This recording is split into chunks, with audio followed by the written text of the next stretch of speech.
Durablement Vôtre, l'entretien quotidien avec des femmes et des hommes de Lorraine et d'ailleurs, engagés dans une démarche de développement durable dans la sphère écologique, économique ou sociale.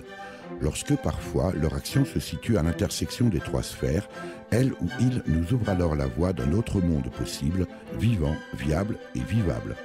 Durablement Vôtre, en partenariat avec les radios associatives de Lorraine. Aujourd'hui, nous évoquerons la rénovation de logements sociaux. Lorsqu'il s'agit, comme à Villers-lès-Nancy, de reconfigurer une barre d'immeubles typique des 30 Glorieuses, le défi est de taille. Pour favoriser une approche humaine et pas seulement technique, le maître d'ouvrage, Meurthe-et-Moselle Habitat, a collaboré avec l'École nationale supérieure d'architecture de Nancy, qui a fait vivre à ses étudiants une immersion totale dans les lieux. Éric Mutschler, Durablement Vôtre.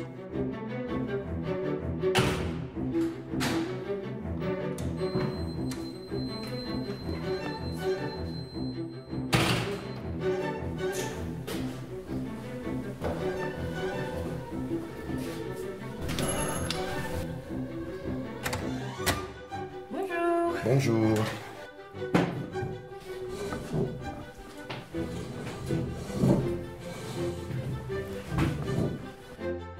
Merci de nous recevoir ici dans votre appartement. Alors quand je dis votre appartement, on verra que ce n'est pas tout à fait le cas. En tout cas, merci de nous recevoir toutes les deux, Nadège Bagard et Caroline Marquez. Caroline, vous êtes étudiante à l'École nationale supérieure d'architecture de Nancy. Et vous, Nadège Bagard, vous êtes architecte au sein de l'agence Bagard et Luron à Nancy. Vous êtes également enseignante praticienne aussi à l'École nationale supérieure d'architecture de Nancy. Et dans ce cadre, vous avez mené avec vos étudiants, dont Caroline, un projet, un atelier de projet architectural à rafraîchir. Alors nous sommes ici dans un appartement. Moi j'avais tendance à dire un appartement témoin, vous allez sans doute me rectifier, mais on n'en est pas très loin. J'aimerais que vous nous expliquiez où nous sommes et pourquoi nous sommes ici, Nadège Bagard. Oui, donc nous sommes dans cet appartement de type 2 pièces. Donc nous profitons d'un salon et d'une chambre avec une salle de bain, une cuisine, des sanitaires.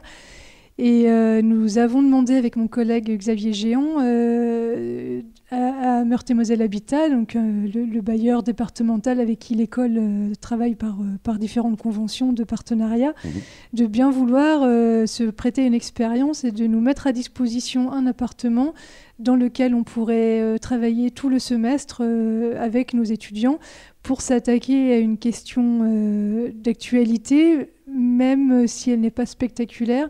C'est que peut-on imaginer sur la reconfiguration, la rénovation, la réhabilitation de tous ces immeubles qui existent en quantité incroyable sur l'ensemble du territoire français, mais même européen, toutes ces petites barres, ces petits plots, ces petites tours qui ne sont pas des grands ensembles. C'est déjà plus une petite barre, c'est déjà impressionnant ici. C'est une bonne barre, c'est une moyenne barre, mais ça n'est pas non plus le haut du lièvre. Voilà, ce n'est pas un bâtiment spectaculaire, c'est un bâtiment comme il y en a des milliers dans toutes les villes françaises. Hélas.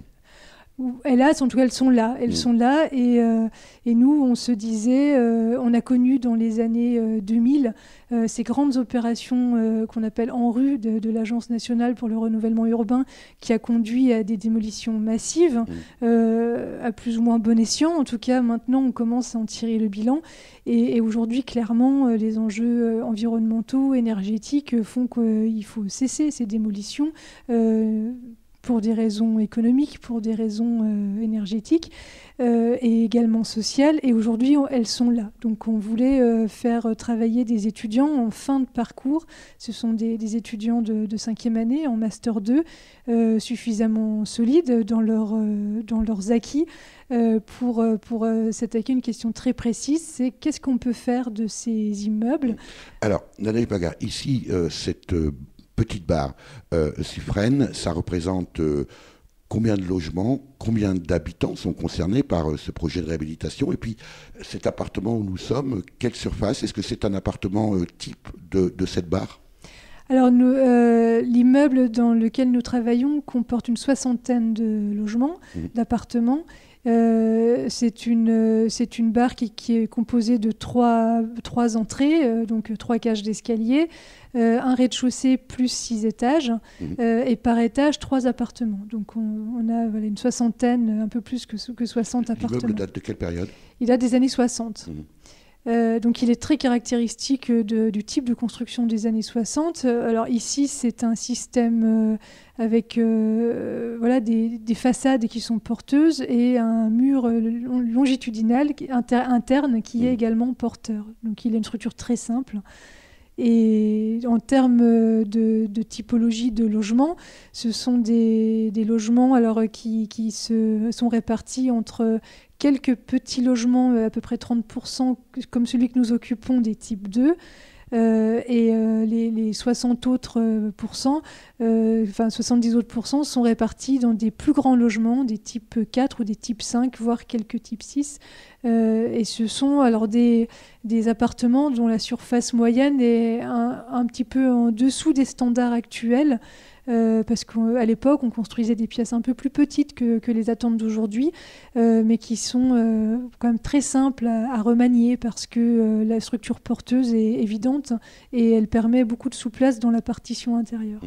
Alors, vous avez choisi, est-ce qu'on peut dire que c'est une forme de séance de travaux dirigés finalement pour l'école d'architecture, pour les étudiants de l'école d'architecture? C'est un peu ça l'idée, Nadège Bagar. Alors, c'est complètement ça. Nous, c'est ce qu'on appelle le projet.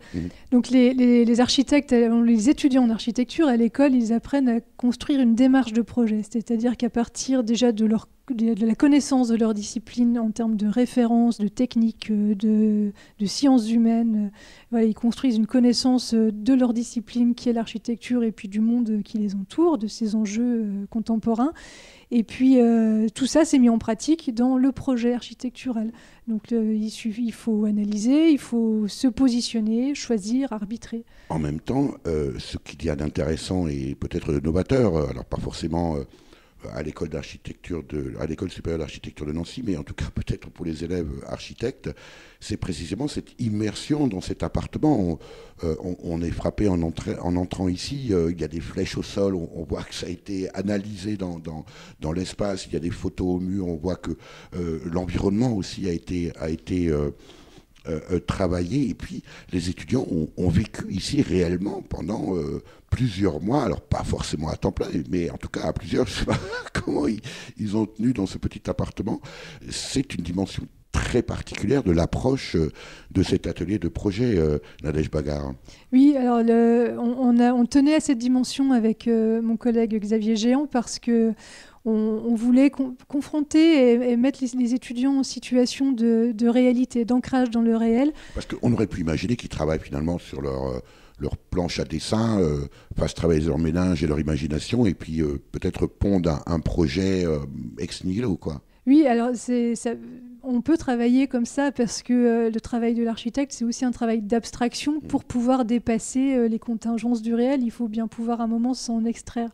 Mais là, on voulait créer cette situation-là parce que le sujet demandait vraiment de la précision et sans arrêt de se raccrocher à ce qu'était ce bâtiment, à comment il est construit, à comment on se sent dans l'escalier, à comment la lumière arrive ou pas, à qu'est-ce qu'on voit dehors, à quel étage on le voit ou à quel étage on ne le voit pas, qu'est-ce qu'on entend, qu'est-ce qu'on sent éventuellement. Alors, qu'est-ce qu'on entend ? C'est vrai que probablement que dans ces immeubles-là, évidemment, le voisinage est très très présent. On verra tout à l'heure avec vous, Caroline, comment vous avez vécu cette expérience et puis ce que ça vous a apporté.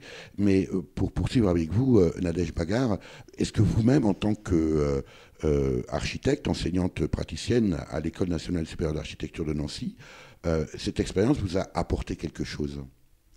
Alors oui, vraiment, déjà sur le plan de la relation entre les étudiants et leurs enseignants, on a vécu un semestre assez en état de grâce, parce que aussi la taille de l'appartement qui nous a été mis à disposition a favorisé un certain rapprochement. On a quand même un ratio de à peu près une personne par mètre carré.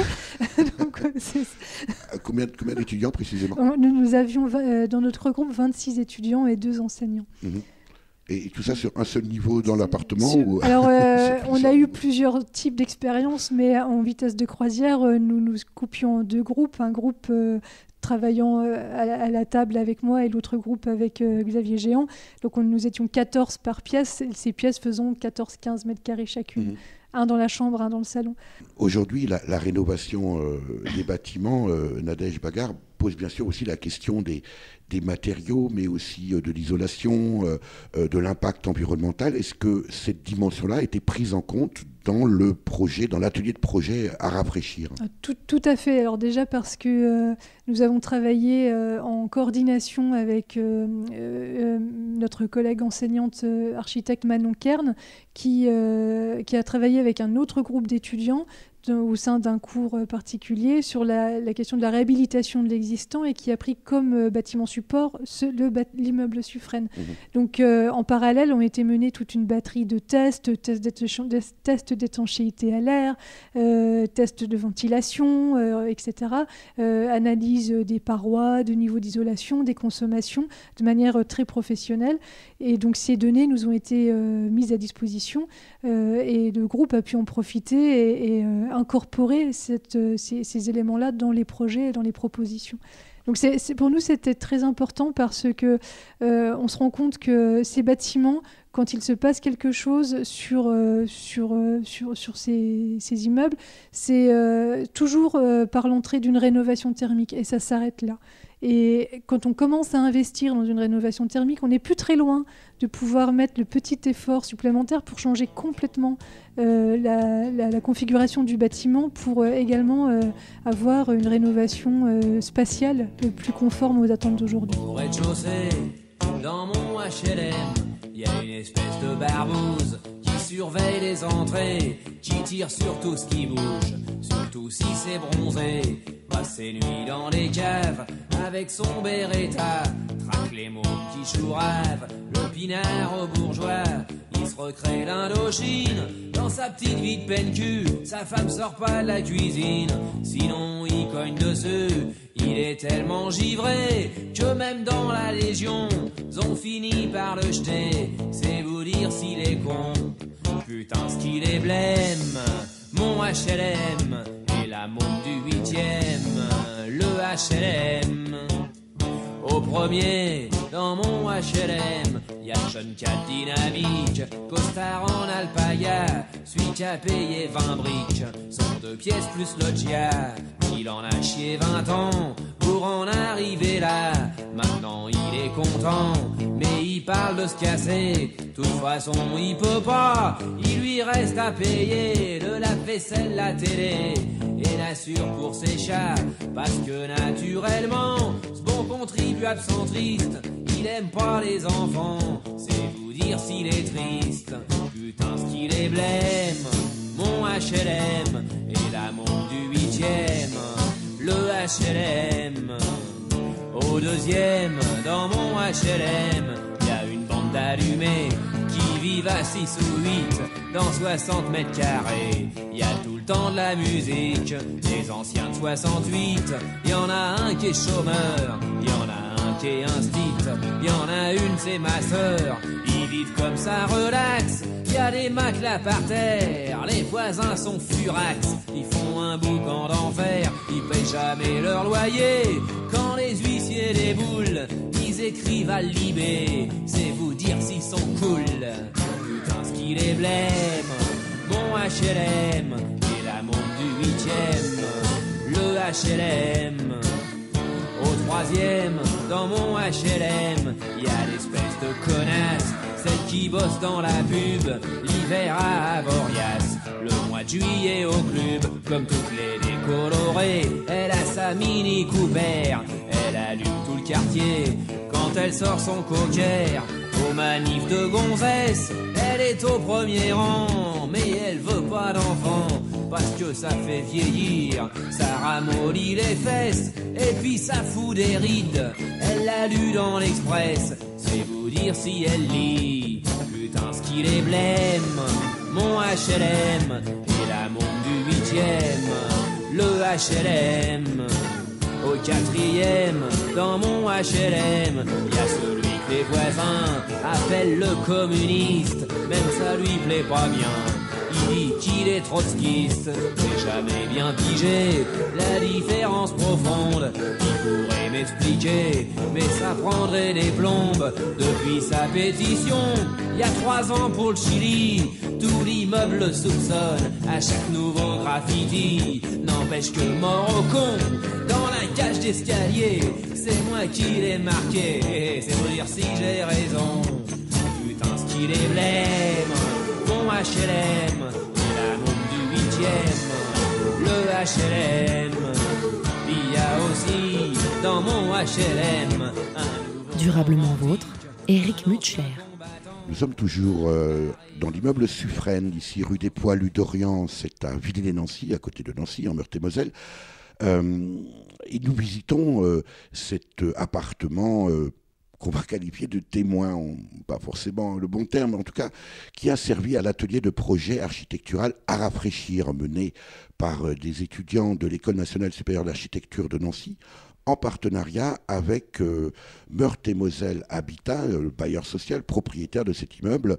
Donc vous êtes vous, Audrey Donny, la directrice de l'immobilier et du développement. Et à ce titre, vous êtes donc le maître d'ouvrage de ce projet. Qu'est-ce qui vous a amené, vous, Meurthe-et-Moselle Habitat, MMH, à participer à un tel projet ? Alors, ce qui nous a amené à participer à un tel projet, c'est tout d'abord qu'on a une convention avec l'école d'architecture. On est là pour expérimenter des projets avec l'école et faire participer les étudiants sur des situations réelles.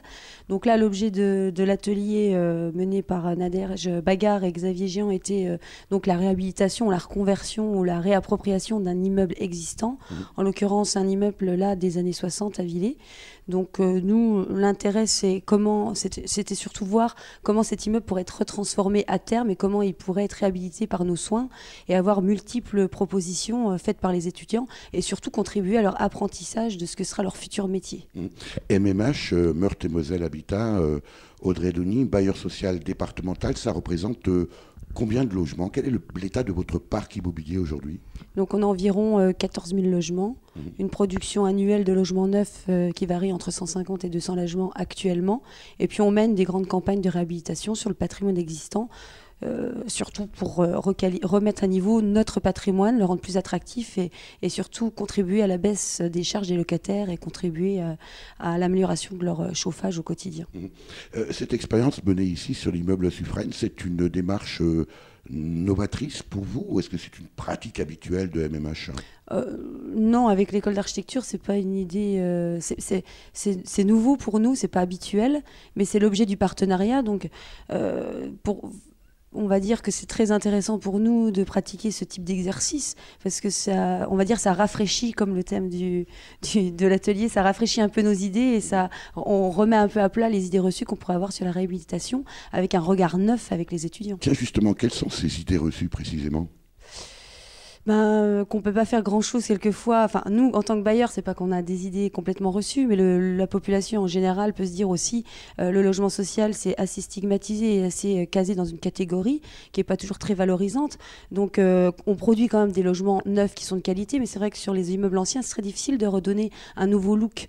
Donc, ça permet aux étudiants et ça permet même aux enseignants de voir que le logement social, même des années 60, ce sont des typologies de logements qui fonctionnent très bien.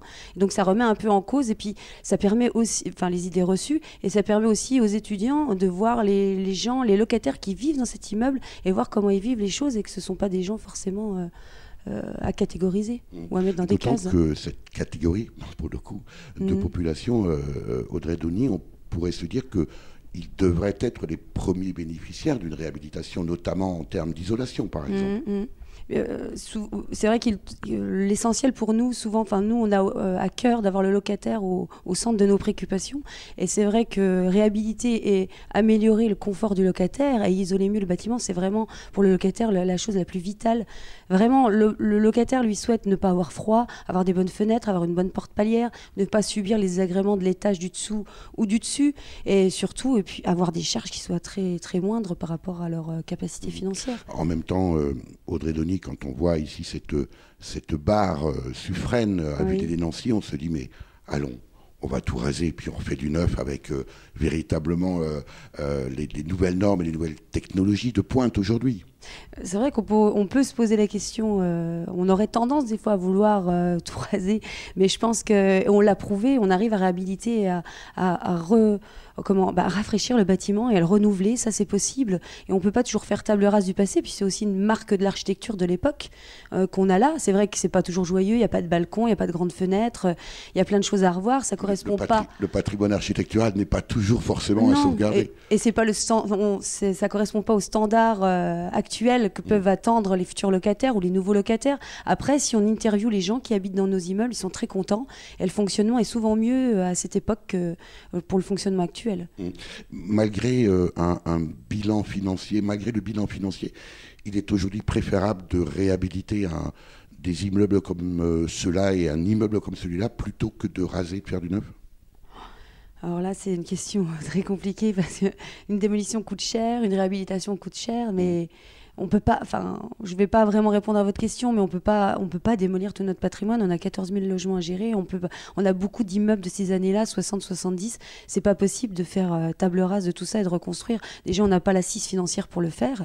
Et puis, il y a quand même des gens qui habitent ces immeubles et qui y sont bien. Pourtant, la réhabilitation aussi coûte de l'argent. Elle coûte de l'argent, c'est vrai, mais on peut faire... Sur ces immeubles-là, l'essentiel de l'intervention constitue souvent intervenir je vous le disais, sur les menuiseries, sur l'isolation, sur vraiment l'acoustique et une bonne isolation thermique. C'est ça l'important et c'est là-dessus qu'il faut miser. Après, c'est sûr, un locataire sur ce type de bar, il sera très enclin à vouloir un beau balcon, une belle terrasse et c'est là que ça commence à devenir compliqué et coûteux. Qu'est-ce que vous avez espéré, qu'est-ce que vous espériez au départ de ce projet à rafraîchir? C'est le nom de cet atelier de projet qui se mène sur l'immeuble Suffren en partenariat avec l'École nationale d'architecture de Nancy et vous, bailleur social, Audrey Denis, à travers bien sûr MMH, dont vous êtes la directrice de l'immobilier et du développement. Qu'est-ce que vous espériez au départ et comment vous évaluez le rendu? Ce qu'on espérait, comme c'est un immeuble qu'on a ciblé à réhabiliter ou à améliorer, on espérait vraiment pêcher, on va dire, des idées. Et pas que sur le bâti, mais aussi sur son environnement proche, parce qu'on a aussi un patrimoine en face. On a 111 logements qui s'appelle la résidence Plein Soleil. Et c'était comment intégrer ce bâtiment dans la réhabilitation, comment le reconfigurer, comment l'intégrer à un programme qui a moins de 10 ans. Et comment aussi qualifier les abords, c'est important, comment traiter le stationnement, comment traiter les espaces verts. On attendait des idées de cet atelier pour nous préparer notre futur programme, on va dire, de réhabilitation. C'est ça. Et alors, est-ce que les propositions des étudiants répondent à vos attentes? Oui, moi je suis agréablement surprise du travail qui a pu être fait par les étudiants. Ils sont vraiment à un très bon niveau. Et franchement, moi il faut que je présente un petit peu, que je débriefe un petit peu en interne chez nous, mais il y a de très très bonnes idées, très bonnes idées à prendre. Et je suis très surprise de ce que pourrait devenir le bâtiment.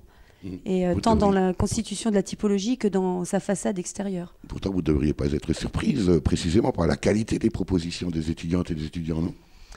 Je suis surprise, je ne remets pas en cause leur qualification ou leur maturité par rapport à ça. C'est juste que, comme vous le disiez tout à l'heure, ce type de bâtiment, on a tendance à vouloir les raser, alors que là, ils ont réussi à vraiment renouveler le bâti et à vraiment y travailler. Comme quoi, ce qui m'a surpris, c'est la multitude d'idées qu'on peut avoir sur un même patrimoine, sur un seul immeuble et sur un seul espace qui entoure cet immeuble. Alors, on espérait rencontrer la concierge, la gardienne de cet immeuble Suffren, ici à Villiers-les-Nancy, qui malheureusement n'a pas pu être présente avec nous aujourd'hui. Cette approche quasi sociologique, à la fois donc à travers le témoignage bien sûr de cette gardienne, mais aussi des habitants, est-ce que là aussi c'est une démarche nouvelle pour vous, Audrey Denis? Alors, ce qu'on peut dire, c'est associer le locataire. On va dire, votre question est celle-ci, c'est associer le locataire à un projet. Ça, c'est quelque chose qu'on a quand même l'habitude de faire. Mais c'est vrai qu'on défriche toujours un petit peu ce qu'on va pouvoir faire. On fait des réunions de concertation ou des réunions publiques de présentation et on associe régulièrement le locataire. Bon, la difficulté de ce type de réunion, c'est qu'ils ne viennent pas souvent nombreux. Alors que là, d'être sur place, je pense que c'est un avantage de rencontrer le locataire au quotidien, de le croiser dans les couloirs. Ça, pour l'étudiant, c'est l'idéal. Et pour nous, c'est une restitution encore plus confortable et encore plus juste. Qu'est-ce qu'on peut espérer de cette expérience expérience, Audrey Donny, au-delà bien sûr de cet appartement dans lequel nous sommes aujourd'hui avec vous, et puis les autres intervenants de ce projet. Est-ce qu'on peut imaginer que cette opération ici fasse ensuite une traînée de poudre au sein de Meurthe-et-Moselle Habitat et modifie en profondeur votre pratique? Moi, j'aurais tendance à dire, ce qui me plairait, c'est de renouveler encore l'expérience sur d'autres types de bâtis aussi. Et c'est vrai que ça va entraîner des remises en question aussi, je pense, sur la manière de voir les choses. Après, il faudra mesurer, faut mesurer que nos interventions se mesurent financièrement aussi. Donc les ambitions, elles sont toujours là. Après, il faut pouvoir évaluer et pouvoir réaliser le projet. En même temps, les défis du changement climatique, en l'occurrence, et l'augmentation du coût des matières premières, notamment pour le chauffage, ne vous laissent pas beaucoup de choix, non? Ah non, on n'a pas le choix. C'est pour ça qu'on réhabilite beaucoup de logements qui sont dans des étiquettes énergétiques qui sont entre E et G. Donc maintenant, on va s'attaquer aux étiquettes énergétiques de bâtiments qui sont sur D. Je crois qu'ici, d'ailleurs, les logements ont des étiquettes D. Donc là, vraiment, c'est une de nos préoccupations premières, c'est éviter les passoires thermiques. Et puis, c'est vrai qu'on contribue non seulement à l'environnement, à la qualité de l'environnement, mais aussi on accompagne le locataire et on contribue aussi à son bien-être. L'escalier tourne dans l'immeuble où je perche. L'escalier monte au 7e où je crèche. Quand dans sa vrille, je lâche une bille à la rambarde. J'écoute sa cascade jusqu'à la rue. Sa course tordue, je lâche un rot dans ses anneaux. Je sonne aux portes et mes jambes m'emportent. L'escalier gronde, que c'est quand même un monde. J'habite aux 2 rue Papillon. Vous reconnaîtrez la maison. Chaque nuit, l'escalier me tourmente. Dans son puits, montent mes eaux dormantes. Je vois des pièges dans ses arpèges. L'escalier craque, la concierge me traque. À coups de trick, j'apprends la musique, le son de morale. Dans la spirale et dans la cage, je promets d'être sage. Parole d'oiseau, derrière les barreaux. J'habite au 4 rue de la Lune. Ceci est un couplet nocturne. Chaque jour, je grandis de la sorte qu'un beau jour, je me baisse aux portes. Quant à l'amour, je tourne autour dans l'escalier quand elle me dit bonjour. C'est un rosier grimpant dans une tour contre la rampe, entre 2 lampes. Et dans ses bras, je quitte la jungle. Sous le riz, nous quittons la mairie. J'habite au 6 rue de la Gaîté. La porte n'est jamais fermée. Durablement vôtre, Éric Mutschler. Nous continuons cette visite alors pas de tout l'immeuble Suffren, mais en tout cas de l'appartement dans lequel nous sommes ici, qui fait l'objet d'un atelier de projet architectural à rafraîchir mené par l'École nationale supérieure d'architecture de Nancy en partenariat avec Meurthe-et-Moselle Habitat, MMH, bailleur social, propriétaire donc de cet immeuble. On va continuer cette visite avec vous, Caroline Marquez, parce que vous êtes l'une des étudiantes impliquées fortement, on verra pourquoi, dans ce projet. Et nous sommes ici avec vous dans ce qui peut être probablement la salle à manger ou la chambre à coucher peut-être, plutôt le séjour. Oui, c'est le séjour ici. Alors après, voilà, on en fait ce qu'on veut. Vous, en l'occurrence, vous en avez fait une véritable salle de travail. Et vous nous disiez en arrivant, Caroline Marquez, que vous avez réussi à tenir à 26 dans cette petite pièce, en plus de l'intervenant. Oui, c'est exact. En fait, pour venir d'ailleurs au tout début de l'atelier, dans cet appartement, justement, on s'est retrouvés, par exemple, au début sans chaise. On n'avait pas de table, on n'avait pas de chaise. Et disons que la première grande réunion qu'on a pu avoir au Suffren avec un intervenant, justement, ça s'est fini avec tous les étudiants collés contre les murs et collés contre les murs et compactés, assis, accroupis, en train de regarder un écran et un rétroprojecteur qui était tenu de manière plus ou moins spartiate pour pouvoir assister à un premier cours. Vous avez été surprise quand même, non, lorsqu'on vous a proposé un tel projet, Caroline Marquez, parce que vous n'avez pas signé pour ça quand même. Non, j'ai pas réellement signé pour ça. J'ai même choisi volontairement de venir dans cet atelier. C'était au final, parmi les ateliers qui étaient proposés, j'avais envie de pouvoir continuer sur quelque chose d'assez rationnel. Et je trouvais que cette approche était vraiment très intéressante car en plus de proposer justement un projet concret dans une situation in situ, comme je propose Justicieusement Atelier, elle proposait aussi justement de se confronter à une des problématiques qui allait faire partie du métier d'architecte dans les années à venir. Car comme on a pu le dire précédemment, les barres d'immeubles, justement, ces barres d'immeubles sont à re-questionner et à réaménager et pas forcément à détruire de manière systématique. Caroline Marquez, on reproche parfois aux architectes de construire ou fabriquer des bâtiments ou des maisons selon un peu leur délire. On parle des fois de délire d'architecte et puis on demande aux gens d'investir le lieu qu'eux ont fabriqué. Vous avez fait la démarche inverse ici, dans cet immeuble, dans cette petite barre, on dit tout à l'heure, Suffren à Villers-lès-Nancy, où finalement vous prenez d'abord la température et l'ambiance quasi sociale des lieux pour essayer de voir comment vous allez pouvoir réhabiliter l'ensemble en tenant compte de ces paramètres humains. Oui, alors en effet, en fait, pour être honnête, en fait, une bonne partie de cet atelier sur toute la période du semestre a été destinée justement à organiser des entretiens et à partir à la rencontre des habitants afin de pouvoir recueillir leurs témoignages et de savoir à peu près quelle direction et quels problèmes sont présents dans cet immeuble. Ça a été passé par un apéritif qui a été organisé pour rencontrer dans un premier temps les voisins, puis il y a eu des séances d'entretien qui étaient planifiées sur une période de la semaine sur une plage horaire pour permettre aux habitants, s'ils veulent venir témoigner, de raconter leur histoire, comment ils sont arrivés ici, comment ils vivent au quotidien cet appartement et au final aussi se demander qu'est-ce qui, pour eux, permettrait d'améliorer leur quotidien justement au Suffren. Quel est le résultat de ces apéritifs, de ces rencontres ? Est-ce qu'il y a eu des choses inédites, inattendues ? Est-ce que vous aviez des a priori sur des intentions, vous, architecturaux, et puis finalement qui sont peut-être complètement contrecarrées par l'attente des habitants ? Qu'est-ce que vous avez retiré de ces différentes rencontres, Caroline Marquez ? Ce que j'ai principalement tiré de ces rencontres, ça a été surtout de constater que la plupart des habitants dans cet immeuble se sentaient bien, appréciaient cet immeuble, et que les désagréments qu'ils ressentaient en général au quotidien, c'était plutôt, ça pouvait être des exemples...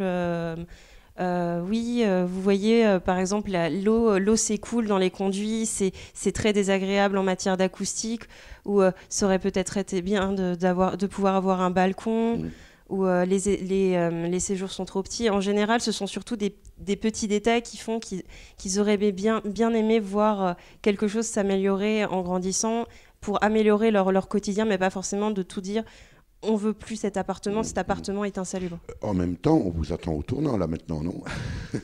Avec tout ce que vous avez finalement récolté comme information, vous avez l'obligation de satisfaire les habitants, à la fois les habitants, mais aussi le bailleur social qui évidemment lui finance. Oui, mais sachant que en fait, les rendus de ces derniers jours nous ont montré qu'en fait tous les étudiants ont proposé un projet qui pouvait être complètement différent, même si on peut se dire c'est marrant, t'as fait un peu comme ce que j'ai fait, et finalement non, quand on regarde en détail, on se rend compte qu'il a vraiment eu un courant de pensée qui est unique à son idée de projet, mais ce sont principalement peut-être 4-5 thématiques qui sont ressorties en général tout au long de ces présentations, qui ont permis de voir qu'est-ce qui n'allait pas, qui pourrait être revu justement avec le bailleur.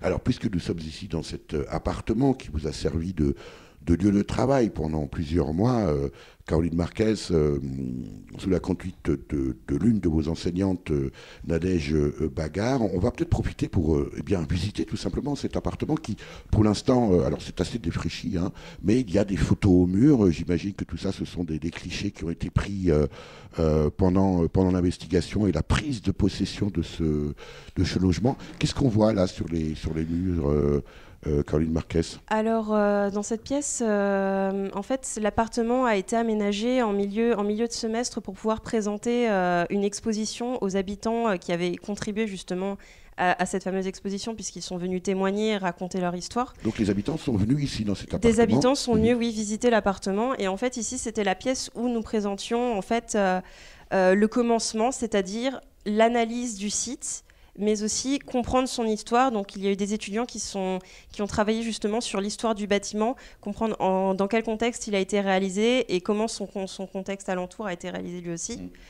Et une analyse urbaine a aussi été faite pour comprendre justement qu'est-ce qui était présent sur le site, et aussi une étude sur le PLU, sur le plan local de l'urbanisme, a été faite pour comprendre aussi qu'est-ce qui pouvait être changé et qu'est-ce qui ne pouvait pas être changé. Il y a aussi eu des reportages photographiques qui ont pu être faits par 3 étudiants qui sont permis justement de collecter. Il y a eu aussi une vidéo qui a été faite, qui a été montée par un d'entre eux. Et au final, c'était surtout pour montrer les démarches des étudiants et de voir quels lieux et quelles références, comme le Haut-de-Vief qui a pu être visité au cours de ce semestre. Alors, au sol, il y a des scotch de couleurs avec une trajectoire et puis des différents... alors évidemment, c'est un petit appartement, donc c'est pas très, très compliqué. Expliquez-nous la raison de ces flèches au sol, Caroline Marquez. C'était principalement un élément concernant l'exposition pour montrer quel sens on pouvait suivre justement pour se rendre dans l'exposition et... pour se rendre dans l'exposition et au final découvrir de manière chronologique les intentions et les démarches. Alors, on va quitter cette première pièce. Là, c'est marqué « Commençons par le commencement ». Donc, j'imagine que c'était la première des étapes. On continue dans ce petit couloir. Ça mijote, c'est le panneau qui est sur le panneau de la porte d'entrée de la cuisine. Ça mijote, ça représente principalement en fait, les premières rencontres que nous avons pu avoir avec le voisinage. Donc, on peut retrouver justement les photographies qui ont été prises pendant l'apéritif. Et on peut voir on peut aussi voir sur certains de ces murs des références en matière de matériaux qui peuvent être présents dans l'immeuble et ses alentours, mais aussi des premiers témoignages qu'on peut retrouver qui ont été que les habitants ont dit. Donc certains ont dit oui, la cuisine pourrait être ouverte, ça serait super bien. D'autres trouvaient que la cuisine était peut-être un peu trop petite pour pouvoir manger dedans. C'est une première esquisse des premiers avis. Et puis 26 petits mugs. Oui, 26 petits mugs justement, puisque les locaux ont été investis. On avait notre petite machine à café. Le matin, quelqu'un préparait le café pour pouvoir qu'on puisse. C'est une véritable promiscuité, Caroline Marquez. On continue. Je vous suis dans... j'imagine que c'est la salle de bain en toute logique qui suit. La salle de bain où ici on a une succession d'autres témoignages qui ont pu venir, où par exemple ce sont des questionnements, est-ce qu'on veut avoir un balcon, la taille des communs que certains trouvaient beaucoup trop étroit, d'autres qui parlent justement de décaves ou que l'absence d'investissement dans les espaces verts, ce sont d'autres questionnements. Et d'ailleurs, j'ai oublié de le préciser, ces espaces avaient aussi été un petit peu aménagés par les étudiants pour l'exposition, pour faire un peu comme un appartement qui était investi. C'est ça. Dernière pièce. Alors, on ne va pas forcément visiter les toilettes, mais même dans les toilettes, il y a des petits mots un peu partout.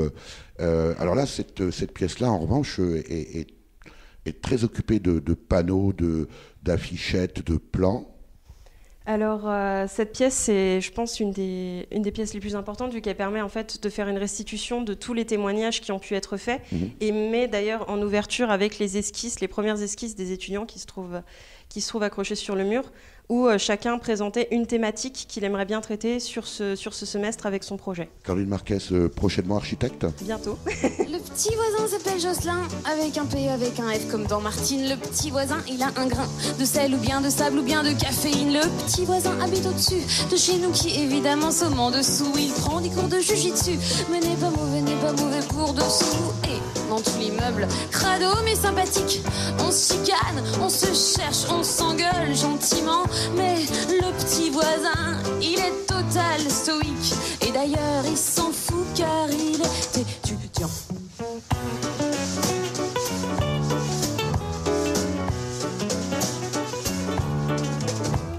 Le petit voisin dans son T1 a des instruments assez rares et insolites, des percus, un masque malien, des cendriers et des gris-gris de bakélite. Il souffle dans un bout de bambou, un didgeridoo de pierre import du Népal. Il joue à poser des embouts sur des bouteilles, puis l'aspire et devient tout pâle. Et en tout l'immeuble, crado mais acceptable, on se chicane, on se cherche, on s'engueule calmement. Mais le petit voisin, il s'assied à sa table et il se roule un stick car il est étudiant.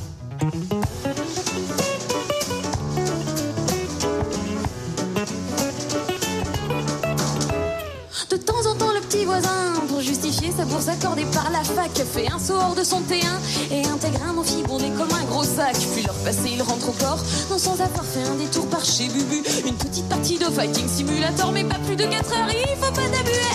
En tout l'immeuble, crado, mais bon, ça va. On se chicane, on se cherche, on signe des pétitions.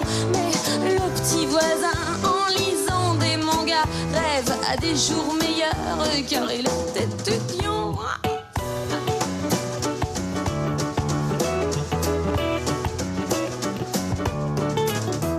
Sur le macadam citoyen que l'on piétine quand on n'en peut plus de stagner, on voit passer le petit voisin sous des bannières, il se plaît à revendiquer un peu plus de ci, moins de ça.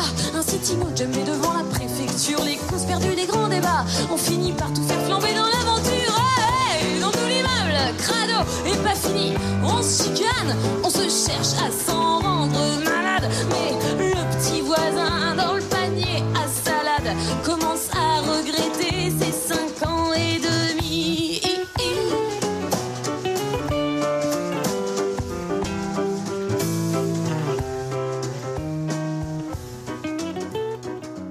Caroline Marquès, vous avez participé de septembre à décembre 2017 à cet atelier de projet architectural à rafraîchir, c'est le nom de cet atelier ici, qui se déroulait ici à l'immeuble Suffren, rue des Poilus d'Orient, un immeuble appartenant au bailleur social Meurthe-et-Moselle Habitat, MMH.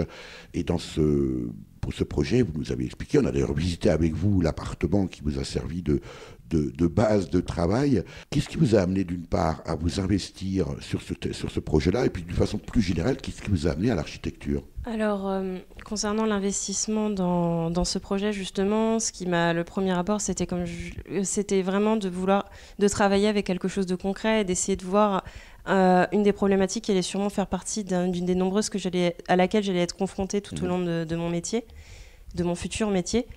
Et concernant le choix du métier d'architecte,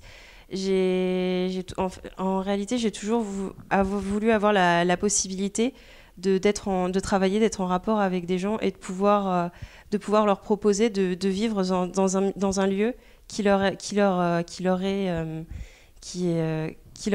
ont choisi et qu'ils veulent avoir pour la durée dans laquelle ils ont déterminé. Ça peut... En même temps, on ne choisit pas toujours son environnement de vie. En l'occurrence ici, dans un immeuble à caractère social, voilà, tout est déterminé d'avance. Oui, et justement, en fait, ce qui est très intéressant avec ce projet, justement, c'est qu'il faut aller justement au-delà de cette étiquette de logement social, car au final, le logement social, c'est un logement comme un autre. Et l'idée, c'est de proposer justement aux personnes qui vont potentiellement habiter ici le meilleur de ce qu'ils peuvent avoir avec ce qui est existant. Est-ce qu'aujourd'hui, les préoccupations de développement durable, aussi bien les matériaux, l'isolation et la dimension de bien-être aussi acoustique, est-ce que c'est quelque chose, d'une part, qu'on vous enseigne à l'École nationale supérieure d'architecture, Caroline Marquès, et est-ce que des étudiants comme vous, vos confrères, futurs confrères étudiants, sont sensibles aujourd'hui ?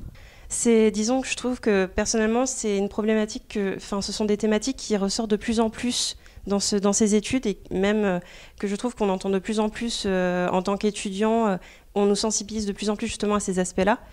Et je trouve que de plus en plus d'étudiants sont assez concernés par ces aspects. Merci Caroline Marquès, et puis bonne continuation. Durablement vôtre, Éric Mutschler. Quant à vous, Nadège Bagar, vous êtes déjà établie en tant qu'architecte. Même question qu'à Caroline Marquès, quel est votre propre parcours ? Alors moi, je suis lorraine d'origine, et puis j'ai fait mes études... J'allais dire, c'est pas grave. Non, j'ai fait mes études à l'école d'architecture de Nancy, dont je suis sortie en 2001, et puis j'ai une première vie professionnelle comme architecte chef de projet à Reims. Et donc ensuite, en 2008, je suis revenue à Nancy, où j'ai créé avec mon associé Marc-Olivier Luron notre agence à Nancy. Et en parallèle, donc, je suis enseignante titulaire à l'école d'architecture, où j'enseigne le projet et maintenant uniquement la question de l'architecture domestique, donc du logement. Et même question qu'à Caroline Marquez, qu'est-ce qui vous a amené à proposer, à encadrer un tel projet comme celui de l'atelier de projet architectural à rafraîchir ici sur l'immeuble Suffren, Nadège Bagar? Alors, cet atelier, il s'intègre dans un champ de réflexion plus vaste, en fait, à l'échelle régionale, qui est la toute nouvelle création d'un laboratoire permanent sur l'architecture du logement, qui est conjoint aux écoles d'architecture de Nancy et de Strasbourg, qui s'appelle Domus Lab, et à l'intérieur duquel, en fait, on fait différentes recherches ou différents projets expérimentaux qui concernent tous l'habitat, avec la seule condition qu'il soit à la croisée entre la recherche, la formation et le monde professionnel. Nadège Bagar, vous ne seriez pas au joli architecte, vous feriez quoi? Chanteuse de rock. Et pourquoi n'avoir pas choisi cette voie? Parce que j'étais quand même une jeune fille sérieuse. Il faut être sérieux pour être architecte? Oui, je pense qu'il faut... Non, pas forcément. En tout cas, il faut... Ce qui est certain, c'est qu'il faut de l'engagement, il faut des convictions, parce que c'est ce qui permet d'assumer des décisions. Et dans le projet architectural, il n'y a que des décisions à prendre, parfois difficiles. Donc pas de regrets? Pour le rock'n'roll, non, aucun regret, c'est mieux comme ça. Merci à toutes les deux, Caroline Marquez et Nadège Bagar, pour votre accueil ici dans cet appartement. Allez, continuez à le dire, témoin de votre atelier de projet architectural à rafraîchir l'immeuble Suffren à Villers-lès-Nancy. Merci à toutes les deux. Merci. L'invité de Durablement Vôtre, coup de gueule ou coup de cœur?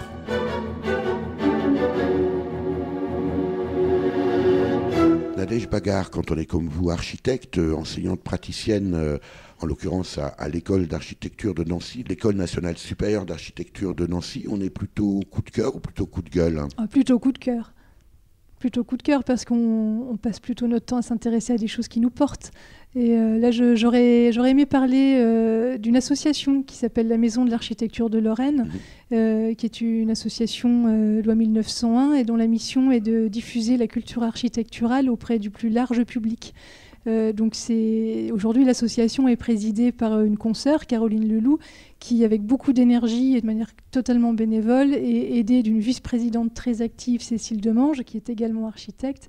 Et plus généralement, Nadège Bagar, quel est l'objectif de cette association? Alors cette association, elle a pour mission la diffusion de la culture architecturale auprès du plus large public. Et donc elle déploie énormément d'actions et de manifestations. C'est une association qui s'appelle la Maison de l'Architecture, mais elle n'a pas de maison pour accueillir du public.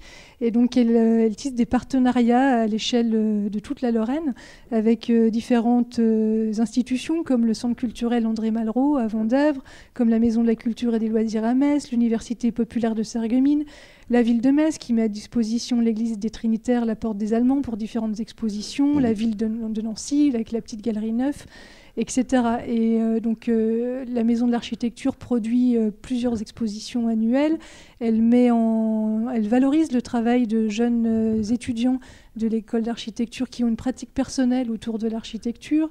Elle organise des ateliers dans les classes pour sensibiliser à l'architecture, alors, pas pour que tout le monde devienne architecte, mais pour qu'en comprenant l'environnement construit dans lequel ils évoluent, les enfants puissent devenir de futurs acteurs de leur cadre de vie.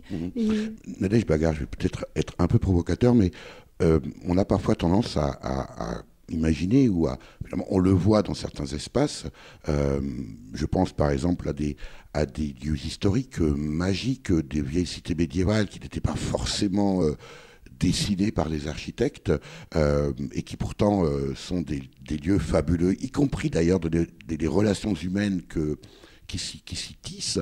Est-ce que l'architecte aujourd'hui j'ai dit que j'étais provocateur, a forcément vocation à aménager le territoire et à, d'une certaine façon, zoner en permanence?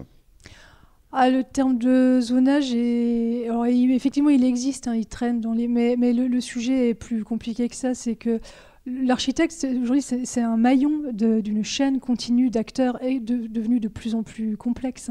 Donc, dans les grandes opérations d'aménagement, le jeu des acteurs, le jeu politique, le jeu des contraintes diverses et variées, des réglementations, des choix économiques, tout ça fait que l'architecte, comme tous les autres, est un acteur d'une histoire qui est en train de s'écrire, et cette histoire, on la porte collectivement.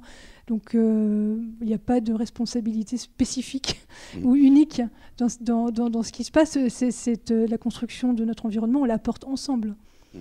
Est-ce que vous notez une évolution, une sensibilisation de vos étudiantes et de vos étudiants à ces problématiques de développement durable d'une façon générale? Est-ce que ça fait totalement partie aujourd'hui de la culture de l'école d'architecture de Nancy, ou est-ce que c'est une préoccupation émergente, Nadège Bagard? Non, je vois chez nos étudiants une préoccupation déjà assez bien installée, déjà assez ancienne de ces préoccupations environnementales, mais alors que je sens en train d'évoluer parce qu'on a eu certainement une période où la question du développement durable était prise uniquement sous le prisme de l'énergie, de la performance, de l'isolation, et que ça ne produit pas forcément de l'architecture, ça ne suffit pas.